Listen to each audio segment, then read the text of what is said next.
Hello and welcome to the show. Today I am at an undisclosed location for different reasons, and I have a few minutes, so I said let me just make a recording real quick. So there's going to be some interruptions, cars, people, who knows, maybe chickens and cows. If this is your first time listening to the podcast, the goal of this show is free business education. So don't worry, I'm not here to talk about cows and chickens.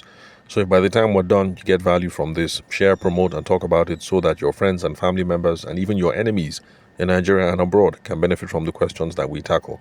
Why should you worry about your enemies? Because if your enemies make more money, automatically you make money as well. But we can talk about that later. So, people can follow by subscribing Spotify, YouTube, Apple, any player of your choice.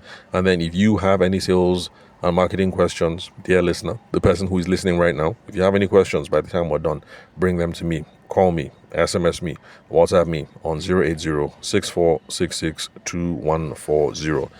Today on the show, I want to explore okay, another caller who called me on the radio. That's on my radio show. Joyce Hylas, based in Gwagwalada.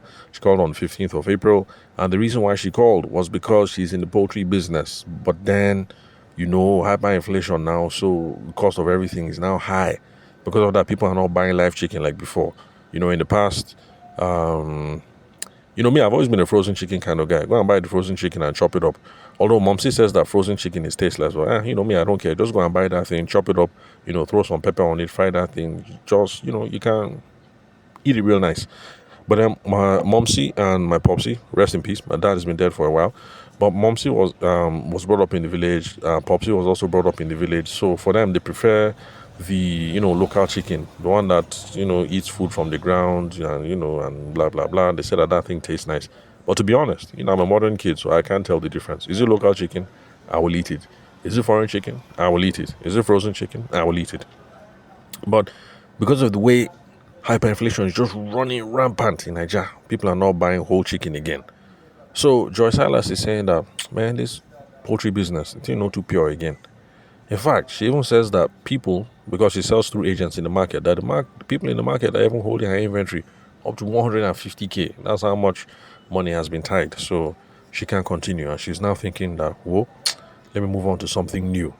What other business can I try? So that's the reason why she reached out. Now, I think there's something that we should look over here on the podcast, because there are lots of people who, you're doing a business, you're doing a hustle, you're doing a career. That's your plan A. But then something happens and you're now thinking, oh, more, I suppose get plan B. Let me start working on something else. Now, the problem is, lots of people, when they have plan A and they want to do plan B, they now start looking for something fresh, something new, something entirely different, which in itself is not bad. The problem is, if you do a plan B that is not related to your plan A, you're going to invest time, you're going to invest resources in learning something new, building new connections, building a new reputation, learning a new market, learning new skills, learning new customers, learning new stakeholders, learning new XYZ. And all these things, they take a lot of time and reduces the amount of time that you can start putting money in your pocket. Because for someone who is in Madame Joy's situation, actually, the goal is to try and see, because let's face it, she has inventory in stock. Then the one that is still outside with the market dealers to the tune of 150K. So she's in a situation where she actually needs to start making money now. Not, let me go and try something else. Like, let's say if she says she wants to do cassava farming, you don't have to start learning about cassava. You don't have to start learning farming. You don't have to start learning, is it rainy season or dry season? When are we going to harvest? You don't have to learn processing, fertilizer. It's a whole lot. But for someone in that situation, the goal is, let's try and see how we can get some quick moolah now, and let's see how we can stop the money that is bleeding out of the business. Let's see how we can slow that down now. Now, some of you say, this sounds similar. Now, we've discussed this kind of thing before, and yes, we have. But this is just another example about how your plan B should be related to your plan A, because if you want to get a plan B and it's tied into your plan A, you're going to be able to take advantage of your existing knowledge, your existing skills, your existing reputation, your existing connections, your existing network, and then your existing capital. Capital means the things you have already invested on ground. Because for somebody like Madame Joy, she has already invested things on ground in raising chickens. So For those of you who listened to the earlier episode where I mentioned her case, you know that somebody called live and say, Madam Joy, what this guy is saying is correct. How about instead of doing poultry for meat, that's a broiler, how about doing poultry for eggs, that is layers? And I said, fantastic, that is a very good idea. Because you can see now, for somebody who has existing capital on ground for raising chickens, but for poultry, you can see that with one or two modifications, you can now take advantage of the things that you've invested on ground and now roll it over into doing chickens for for layers, Abby. Instead of doing broiler, you now do layers, for eggs. So that's the whole point. So that kind of thing now, you are not trying to learn a business afresh. Because if Madam Joy wants to go, like I said, from chickens to cassava, is to start learning new things. This one now, the learning that is required is minimal. Because, chicken is chicken. There are differences in broilers and there's difference in layers. But one that she has to learn is not too much because she's already been in the space for several years. The modification that you will make to your building or to whatever is not as big as if you want to now go and start doing maybe yam or cassava business. Because the place that you store chickens, I doubt that you can store yam confidently in that place because, let me see. Anyway, let me not speculate because, to be honest, it's been a while since I even studied agric economics. Was it agric economics? That was when we were in secondary school, I can't remember. So that's the whole idea now. Let your plan B come from your existing skills, your existing knowledge, your existing capital, your existing reputation, your existing business, your existing career. So I just wanted to talk in more details about that conversation with Madam Joy, what we came up with. So the layers thing now, at the time, it sounded like a good idea, but by the time me and Madam Joy spoke one-on-one, it was like, well, the idea makes sense, but there's still one or two things. Because apparently it turns out that broilers and layers, even though, chicken are chicken, it turns out that layers require different kind of medication, different kind of diet, and different kind of housing. So, yes, there are some modifications to be made. So, it's a pity because I was trying to come up with ideas that should be able to move with, sharp, and pivot to something new.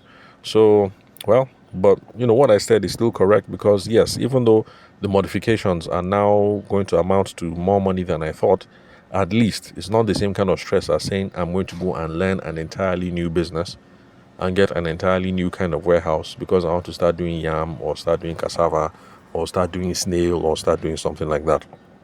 So it still holds. It's just a pity that I wasn't able to, like that thing wasn't as straightforward as I thought. Then, let's see. Okay, I also told her that some things that she could do. She could also do training and consultancy because if you remember the Madam Joy episode, she did have some medical difficulties, medical conditions that are now causing small complication. So she's not as mobile as she used to be, unfortunately. This is the reason why we should always support and pray for each other because business can be hard and then sometimes people fall into one or two personal or something that makes it difficult to continue with business. So we also looked at how she could do training or consultancy because there are people who want to start poultry farms and this woman has been in the business for a very long time. She actually can guide somebody. Okay, you want to go into poultry? Okay, no problem. Startup capital, be looking like this. Choice of building, be looking at this area. Should you buy land? Should you rent land? How many heads of chicken should you start off with? What kind of medication do you need? Where are the good and reputable veterinary doctors in Abuja? Stuff like that, all those questions. She will be able to do that sort of thing. So that's one option. And you can see now that it is tied into plan A. Because plan A is she's already in the chicken business and she's already doing these things and selling it through agents in the open market. But you can see that a plan B, training and consultancy, that is related, she doesn't have to learn much. The only thing she will now have to learn as a trainer or a consultant is she will now have to learn how to haggle, how to negotiate, because people like to, in Nigeria, we price everything, but people price more when it's services. If you say 1.2, they'll say, 1.2 for what? Are we not just talking? Calm down, and they want to start pricing you. So she'll have to learn how to price the haggle and negotiate when it comes to services. She'll also learn how to position herself differently, because the way you position yourself when you sell poultry and stuff like that, the positioning of a consultant is somewhat different. Then she'll also have to learn how to start looking for new kinds of customers, because for selling poultry, she's going to the open market and approaching agents and stuff like that. So the ICP is now different. But you can see that at least since she has knowledge base, at least she won't have that thing where when people are new into the consulting space, your mouth will be shaking when you're talking to somebody. I mean, for her, she has lived the life of chickens. She has lived that chicken life. So she might be nervous when it comes to pricing, but at least if it's the chicken knowledge, she knows, and not just theory, because she did the theory and she has been doing the practice. So that is different. Then let's see. Okay, then one that I didn't mention over the air at first, but I wanted to discuss with her is I found out that there's a business called some business practices basically. It's called a PBM. Now PBM is an initial, of course, and it just stands for poultry byproduct meal. So what these people do is they will come and they will buy your chicken, especially the chicken parts that you don't eat and stuff like that, and then they take it and then they process it. The processing is technical. You take it, you boil it, you grind it, you do all kinds of things. But by the time they are done, you produce something that you can use to feed pigs, you can use to feed cattle, you can use to feed cats and dogs and things like that.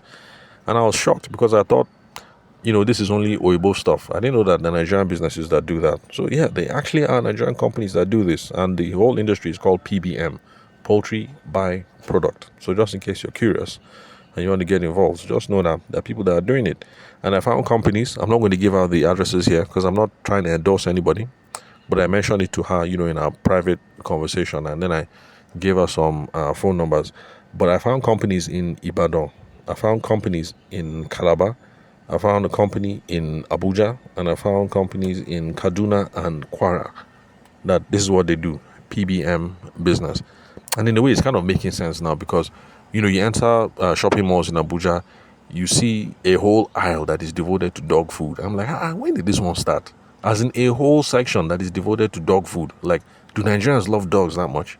Because we had dogs when I was well, not dogs, just one. She was a German Shepherd. Sorry, not German Shepherd. Abby? An Alsatian. I'm not sure if Abby, is it the same breed? And an Alsatian, very lovely, beautiful dog. We called her Bianca. I know, but Bianca is no longer with us. And unfortunately, my wife doesn't like dogs, so nothing for me. I can't get another dog. So that's it. I've been dogless since my youth. But back when we had Bianca now, Bianca used to eat everything that we ate. If you eat amala is remaining. You just throw it in a plate and give it to Bianca and, she will eat. And some of the neighbors are like, people yourself, you're spoiling this dog. Because, we used to put Bianca's food in a plate. Because other people, they would just throw their dog food on the ground and the dog would just eat. But I hear that nowadays that there's some dogs that if you throw the food on the floor, that the dog will just be looking at you. The dog will be like, who's going to eat that? Like, I beg, get my dog dish. So yeah, things have changed. The last podcast episode I recorded at Grand Square. Walk into Grand Square. They have a section where they have dog food. Only dog food. You see aisles, sacks, some of them like 25 kg dog food. Anyway, so that's how these dog food people, this is how they're getting some of their ingredients. So it's from the PBM, Poultry Byproduct Meal. Abi? Poultry Byproduct Meal. And if you just Google PBM, you see it coming up. So, like I said, there are companies that do this thing in Ibadan. So those of you in Lagos who want to enter that hustle, Ibadan companies are close to you. There are companies in Calabar, companies in Abuja, in Kaduna, and Kwara. Again, PBM, Ibadan, Calabar, Abuja, Kaduna, Kwara. So I told her, yeah, she's based in Gwags, so in Gwagwalada, Abuja. So she could reach out to the Abuja companies in central area, or maybe the companies in Kaduna, because I'm not sure which part of Gwagwalada she lives in. So, because Gwagwalada is kind of far from main town. So, well, anyway, Sha. So, that's it. One of the things I discussed with her. But you can see that now, entering this space, entering the PBM space, at least she has been in the chicken world for a while. So she knows buying, rearing, slaughtering, like she knows. So transition to the PBM, she just has to learn some new things about new stakeholders, how to talk to them, figure out what they want, how to negotiate with them, how to establish relationship with these companies, but the learning is not that much. It's not like learning something entirely new. Then we also explored about how she can start selling processed meats instead of selling the raw chicken that people will now go and kill in the market through the agents. She can now start doing the processing the chicken by herself. It's just a matter of training the boys to say, look, boys, before, this is what we've been doing. We've been selling this chicken whole. They go and slaughter it over there. Now we're going to slaughter this thing in-house. So she'll buy the freezer and she'll train the boys that, look, this is how you slaughter chicken. When you slaughter it, this is how you cut it. When you cut it, this is how you bag it. When you bag it, this is how you store it. And then start selling the processed parts, because the last time my wife sent me to the market, she said, go and buy a chicken, kilo. I noticed that when I got there, the guy opened the deep freezer and he pulled out a bag that was, what's that thing? Is it hermetically sealed? Hermetically sealed, You know that fancy sealing now where it's been packaged and it's like the air has been sucked out of it, but it looks kind of professional, let me put it that way. So I noticed that's the kind of bag he brought it out from. Then he tore it and then he said, how many kilos? And then we measured the thing and then I bought the chicken. So people have started doing that kind of business in Nigeria as well. So it's like, well, you can do that as well. So just train up your boys. You buy the equipment, you buy the deep freezer, and, you have to learn some new stuff. But still, it's kind of tied in to her existing knowledge in chickens, her existing skills in chickenry, chicken husbandry, the existing capital that she has, because she already has the coop, she already has the land, and then she already has the reputation of being the chicken woman. So it's not a matter of learning something new, because they've always known, everybody knows that when you see Joy, you see chickens. So if it's no longer live chicken, it's now chicken parts, you can see that it is a smooth transition, or a smoother transition. It's the same market, everybody knows her, everybody already trusts her. So it's a matter of, look, I'm not doing that live chicken thing anymore. I'm doing chicken parts. She will now be talking to people in the is it the abattoir? No, not abattoir. The frozen section of the market. I'm talking about open markets now, not like malls. So she'll now be in the open market section talking to these other people. So she can sell her cut up packaged chicken portions. So the only thing now is just labor. So she will now be paying the boys more because the boys' work is now harder. She will have to go and talk to AMAC. AMAC is the Abuja Municipal Area Council. Because the local councils, local governments, they have certain health certifications that are needed for people who are engaged in this business. Some of you will laugh and say, which kind of certification? Yes, I know, I understand. Because let's be honest, you go there, you pay these jokers, they're supposed to give you certificate of clean health and certificate of whatever, and what do they know? If you just go there and bribe them, you will get the certificate anyway. So yeah, I understand, but at least on paper, you still have to go and see them. So if you're based in Lagos and you want to be doing this kind of business, you still have to go and see the boys in Alausa, and you have to go and talk to them and get your license. Whether you're going to pay or whether you're going to bribe, that's between you and them. But you need that certification. So you will have to talk to people in AMAC. Those of you who are in Lagos, you have to go and talk to people in Alausa or Ikoyi or whichever local government that you're based in. Then I think NAFDAC, I'm not sure if NAFDAC has a role in this. I should have checked, but I'm guessing maybe you might have to see NAFDAC people as well. Then you'll also have to invest in cold storage and then transportation, adequate transportation, because the way that the country is hot, as in the weather is really, really, really hot. Because I was talking to this guy that came to deliver chicken to the house. It's just a pure coincidence anyway, because wife ordered chicken. We eat other things too, it's not only chicken. We're not that rich. So, so I was just having a chat with him. If you don't use the right kind of Okada, the right kind of casing and everything, and you carry frozen food and put in it, by the time you drive from here to here, you find out that the chicken has defrosted and the thing has even started smelling. So you need certain kinds of Okada containers and certain kinds of containers that you put in the car. But anyway, you have to invest in all of that. So, bottom line, what I'm trying to say is this. Whether she decides to move into layers, or she decides to do training and consultancy, or she decides to enter this PBM hustle, or she decides to start doing processed chicken products, she will have to learn something new. But the thing that she's learning new is not going to be too much, it's not going to be too onerous, it's not going to be too difficult, because it is tied in to her existing knowledge in chickenry, her existing skills in chickenry, her existing connections in chicken husbandry, her existing capital and investments in chickens, and her existing reputation. In fact, the reputation of herself, that's one that is even most important to me, because the sliding will be so smooth, because everybody knows that when you see Joy, you see chickens. So if before it was live chickens, but now Joy is doing processed chickens, it's not a problem. It's our girl. It's Joy. It will just flow. Then let's see what else. Okay, of course, we had those conversations about looking for new partners. Talking to hotels, because I noticed that some hotels. I mean, the last time I ate at this is a long time ago. I don't eat in hotels. I'm not a big boy like that. What's this place called? There's this hotel in Zone 7 next to the bridge that connects Zone 7 and Zone 1. I can't remember. I used to go to the gym there. So I noticed that their chicken there was like the live chicken. They didn't used to do the frozen chicken. So hotels, joints, all these palmy joints, catfish joints, because they also do things there like grilled chicken and all these things. So yeah, we had that conversation about her talking to those sorts of establishments as well. Oh, sorry about that noise. Just a trailer driving by. So that's it. So that's a summary of what I wanted to discuss today. So for those of you who have a plan A, plan A not too pure, plan A not too set, is looking kind of shaky, and you're looking for a plan B, it actually helps if your plan B is related to your plan A. It will be a smoother transition. So eventually, you can say, I'm tired of chickenry and I want to do Forex and I want to do crypto. Yes, eventually you can move out of chicken eventually, but instead of going straight from chicken to crypto, go from chicken to some of these other ideas that we've discussed while you're now learning crypto on the side, and then one day you can say, okay, bye chickens, I'm now a crypto trader. So that's it.